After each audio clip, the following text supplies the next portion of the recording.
Ama kuhusiana na upande wa Kenya, nitaanzia Mombasa.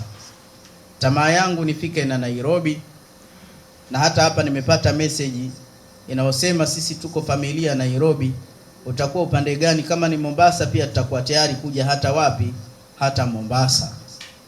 Kwa kweli nitajitutumua insha Allahu taala, mtafika na Nairobi, lakini kwa mwanzo nifuateni Mombasa. Taratibu zangu zitaanzia kuanzia insha Allahu taala siku ya Jumatatu. Sitohitaji kupumzika, nitadrive mwenyewe, nitakuja na nitakaotangulia nao, lakini wengine watafuatia nyumani insha Allahu taala. Tunaomba salama katika safari hii.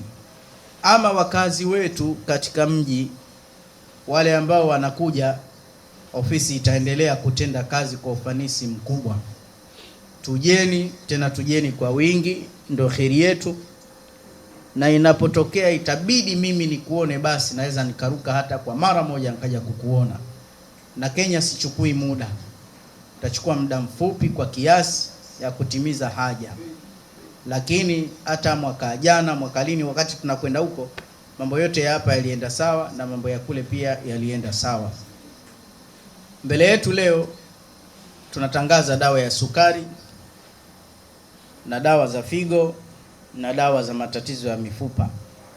Kumebakia dawa nyingi za mashetani, za uzazi, za tezi dume, za saratani.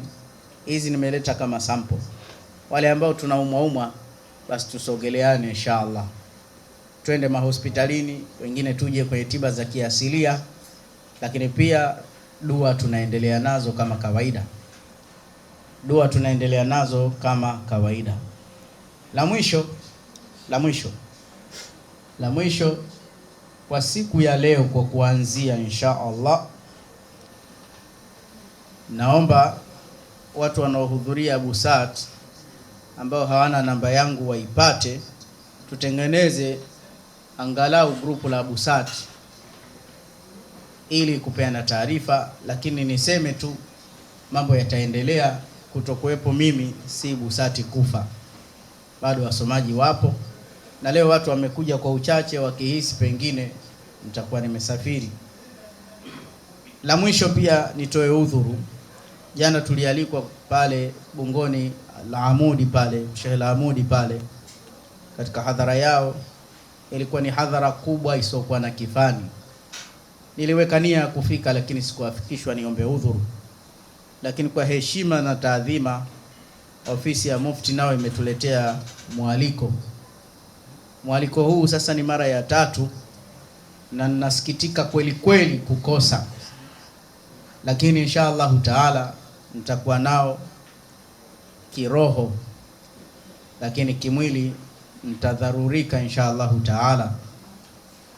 Lakini pia na mialiko yote ambayo tumealikwa nitatoa udhuru ile ambayo sitofika. Wabillahi tawfiq. Wassalamu alaikum warahmatullahi wabarakatuh.